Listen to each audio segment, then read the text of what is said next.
Well, welcome back to Channel 1 Sports. Today being Saturday, obviously we have the sports interview lined up for you.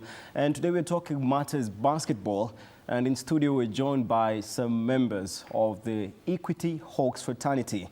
That is the Equity Bank's women's basketball team. And of course from my closest left, Belinda Okoth. Thank you very much for joining us. Thank you. And next to her is Coach David Maina. And on the far end, we have the captain, that is the Equity Hawks, Joyce Nabuire. It's, of course, very much, we appreciate you guys joining us in studio. And you guys recently won the FIBA Africa Zone 5 championship, meaning you're going to be one of the two teams that will represent Kenya in the African Championship. So maybe we can start with Coach David Maina. How was that like? Every time you win a championship, it's an honor, and I really want to appreciate the ladies for having put up a good fight during the Zone 5 in Tanzania, and now we'll be representing the region in Mozambique in the next 3 weeks, and we're looking forward to a good championship. Yeah. And let me switch a bit to the captain, of course, Joyce. How is the mood at the camp at the moment ahead of the championship? I guess everybody's psyched up for the next assignment. So everybody is working towards ensuring that the next assignment we just not only participate, but we're looking forward to making it at least to the medal bracket. That is position either 1, 2, or 3. And so basically everybody is psyched up, and the training is aggressive, and everybody basically knows the rules they're supposed to play, and everybody is putting the best foot forward to make sure that we're able to achieve whatever we set out to do. Yeah. Okay. Yeah. And of course, maybe before we start talking about the season at the moment, maybe you can tell us more about, let's say, how it felt like, especially beating your arch rivals KPA in the final. How did that feel like? Of course, Belinda. Well, to say the least, it was exciting, but I guess not so much exciting, but we achieved the purpose we went to the tournament for. We had set targets for ourselves, and regardless of whether it was KPA or any other team, we were bound to get what we had set our eyes on, and that was the championship. And so it so happened it had to be KPA, and I know we've met them a couple of times on that same arena, and we had our share of mistakes and fallbacks, but when we met them this time round, we had done our homework and we were ready to meet them at their game. Okay. So it was a good experience for all of us. Okay. Yeah. And now for the coach, maybe you can tell us, because I understand, of course, that the season is about to come to an end. Yep. So how has the season been so far? I think our season has been good. We have played 20 games. We have won 19. We just lost one to KPA in Mombasa. Yeah. But by virtue of being number one, that gives us an advantage, because we are sure that in the playoffs we'll be playing at home. 3 matches will be at home and 2 matches will be away. And this season, what do you think you've done right? Because actually you've recorded some pretty impressive results so far. So it has been a good season, because for me, I've been trying to work out on all my players, because we registered 15 players up to around September before we acquired 2 new players. So I've made sure that everybody gets a chance of playing, and every player has shown that they're up to the task. And it's a big challenge for me now, coming up with a team that can compete at any given time. Yes. And maybe still on the league, let's come back to Belinda for a moment. How has the competition been like as a player, of course? Well, it's not as tough as we would want it to be, given that the tournaments we are set to embark on, especially the one for Mozambique, we're going to meet the best of the best in all the zones in Africa. And our league, so to speak, does not pose so much as stiff a competition for one reason or another. And we end up having an already set final 2 before even the league starts. It's either Equity or KPA or for the men it's either KPA or something else. So I guess as players would want to see much more competition, so that as we gear towards the bigger tournaments, we can be able to match up to what they bring to the table, because they are really tough teams, and it's not going to be easy playing against them. Yeah. And back to the captain, Joyce, of course. Do you share the same opinion in terms of competition in the league? Yes, and unfortunately for our league, we only have a few competitors. Just as Belinda has said, when you look out there, the competition is stiff, and even the games that we are set to go and the teams are set to go and play with, we really don't have any much of challenges, because sometimes you find, like, maybe a country like Uganda, for example, they actually go for international friendlies, for example. So that's just to show you where they are competitively. And unfortunately for Kenya, we really don't have much to compare ourselves with. So we just basically work on whatever we have and hope that once we get out there and get to meet our competition, we're able to match up to whatever they bring to the table.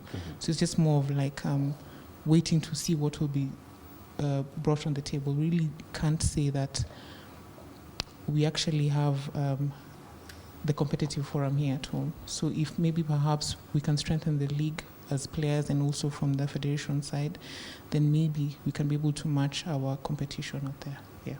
Okay, and actually on that point, I would like to grill the coach for a moment, if he doesn't mind. I mean, Coach David Maina, you've been around, let's say, the basketball fraternity for a while now, and two of your best players have actually said that they don't think the competition in the country is actually up to par. They don't feel that pressure.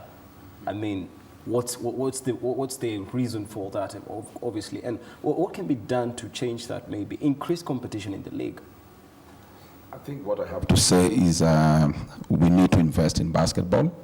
I think we need corporates to come and sponsor our basketball teams, because that is exactly what Equity has done. That's what KP has done, and that's why we only have 2 or 3 teams that can compete at a higher level. So we need, we need sponsors to come on board so that they can be able to help our basketball to get to a higher standard. And is it the same problem when it comes to, allow me to digress a bit, when it comes to men's basketball? Because we have some of the universities are recording quite impressive performances. Yeah, I know for men it's a bit different, but I still believe that with more corporates coming in, it's going to change the whole basketball dynamics. So we need sponsors all around. Okay, let's just keep a bit from, I understand the sponsors, that's a big issue in Kenya when it comes to sports. And let's just shift our focus a bit from the sponsorship bit of the sport to, let's say, the talent bit. Because in high school, basketball is actually one of the high competitive games in high school. And is it that we don't do enough to help grow, help them, get into university or, club basketball? Where are we lacking? Where do we come up short? What I can say, I think if you go to secondary school games, we have a lot of talent, and we have 2 universities or 3 that are giving out scholarship to these secondary school basketball players. But now after that, we don't have where the players can fall in, and that's where we are having a gap. The other thing that I might have to mention is I think also as coaches, our emphasis in the kind of players we are recruiting. We are not looking at continuation of a team. We are just looking at the best players. But you'll find their players, given a chance, in the next 2 or 3 years, will have a very good structure of basketball. Okay, and of course we've had people stress on, let's say, academies for different disciplines of sports. We've had football, and it was actually a big issue, was regarding the licensing and whatnot. But what's the case in basketball? Do you have such academies, or it's just when they come out from high school, they're just poached by universities and other clubs? We do have academies, but I think what we are lacking is a particular philosophy, because one academy might be having a different philosophy from the other. And when we get to pick these players from these academies, you find that we are having a tug of war between where the player is coming from and where we want them to be. because we don't have the same philosophy. And I think as a country, we need to come up with a philosophy, because I remember some years back, I traveled to Egypt, and they have a philosophy whereby you cannot play for a particular senior team if you have not been in their junior teams. And that is really working for the Egyptians. Yes. But we have the required, let's say, even resources to some extent, since you mentioned the issue of sponsorship. I agree with you, resources is a challenge, but I'm glad to say that I know particular schools who are ready to offer their facilities for guys to come up with academies. Yeah. So I think it is how you approach them, and let's not make these academies to be financial oriented.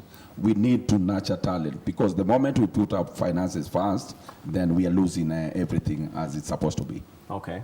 And now let me switch a bit to the players, of course, Belinda and Joyce. Do you think basketball at the moment, is it something you as a player can rely on for, let's say, a livelihood? Or do you have to, juggle work and basketball? How does that work for you? Currently, basketball, I think for me, is a hobby, in terms of I can actually relate on. I can either go to work and also come back to basketball as a talent and as a hobby. But basketball also pays off in many ways. As a coach has spoken, there's some schools that actually nurture talents, and they give you an opportunity to move to the next level. So if you're looking into possibilities of maybe getting even into the Ivy Leagues in terms of the Harvards and the likes, they always look for the extra thing that you have. True. So in a way, basketball can actually help you to move higher in terms of education, and also in the workplace, for example.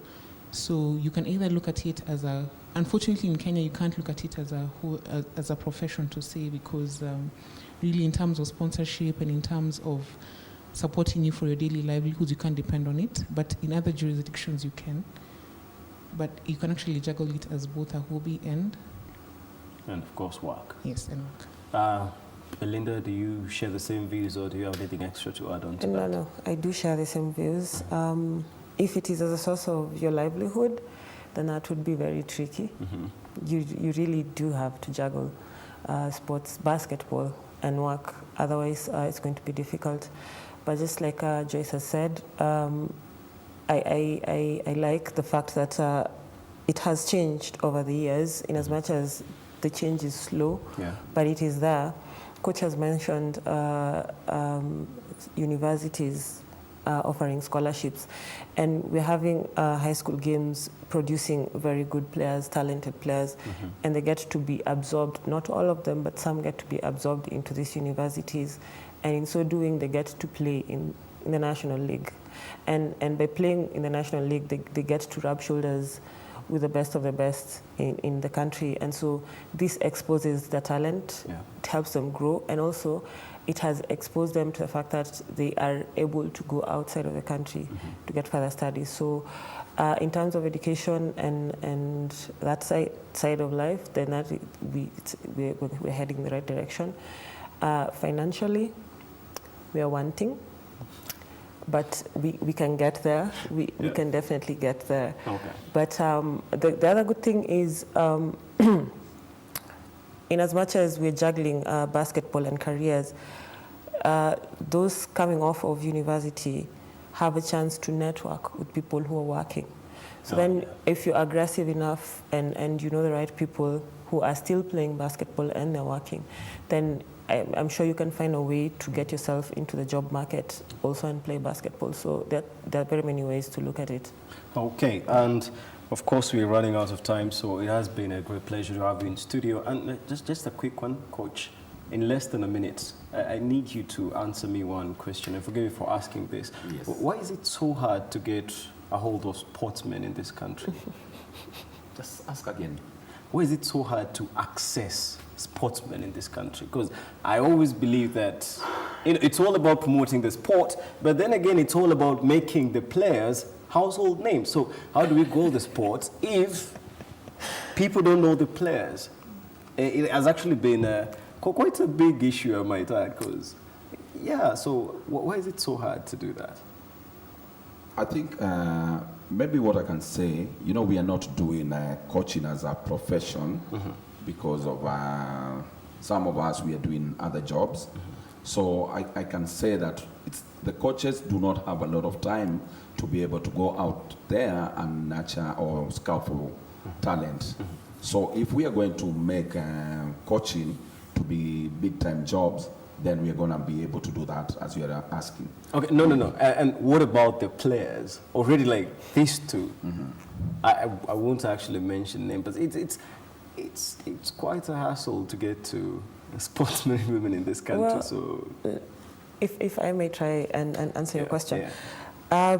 It's difficult because I guess first and foremost, speaking from a player's perspective.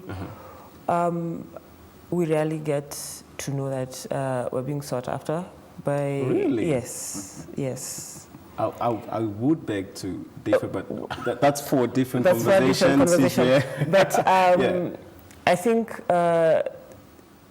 timelines are not in tandem, and probably, I guess, better channels of communication would be a good place to start from. Okay. Yeah, if you go after the right people, then they will take you to the person you want to go to. Okay. So probably start from there. Okay, Belinda, Okoth, David Maina, and of course Joyce Nobwire. Thank you guys for joining us in studio tonight, and we wish you all the best in the upcoming African Championship. Thank you. We really appreciate so much. For the viewers, don't go too far. We'll be back on the other side of the studio.